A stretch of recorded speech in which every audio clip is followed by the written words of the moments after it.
દેશમાં ઘણા મહત્વના ફેરફારો થવા જઈ રહ્યા છે, જેની સીધી અસર તમારા ઘર અને ખિસ્સા પર પડી શકે છે।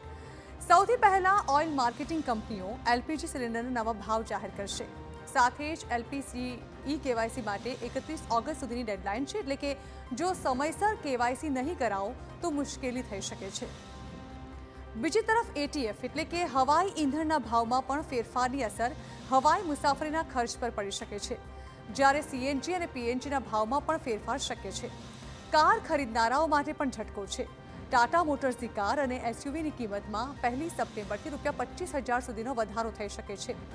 આ ઉપરાંત વિદેશ જતા મુસાફરો માટે એરપોર્ટ ઇમિગ્રેશન પ્રક્રિયામાં પણ રાહત મળવાની છે, કારણ કે બોર્ડિંગ પાસ પર સ્ટેમ્પની જરૂરિયાત નહીં રહે તેવી માહિતી છે। આવો આ તમામ વિશે વિગતે વાત કરીએ।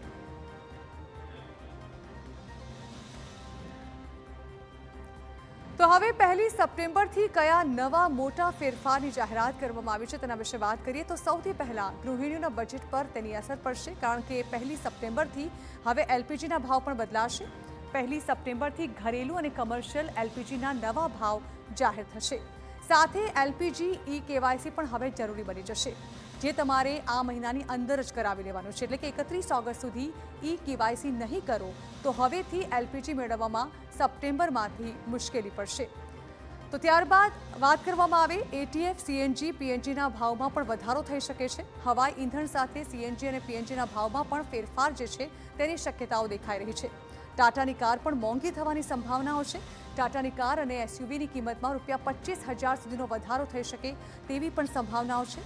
તો સાથે એક બાબત એ પણ છે કે હવે એરપોર્ટ પર રાહત પડી શકે છે। વિદેશ જતા મુસાફરોને બોર્ડિંગ પાસ પર ઇમિગ્રેશન સ્ટેમ્પની જરૂર હવેથી નહીં રહે। તો આવા કેટલાક નવા ફેરફારો 1 સપ્ટેમ્બરથી એટલે કે આવતા મહિનાથી જ લાગુ થવા જઈ રહ્યા છે। તો આ સાથે જ ફિગર આપને બુલેટિન સમાપ્ત કરીશું અને વધુ સમાચાર માટે આપ જોતા રહો TV9।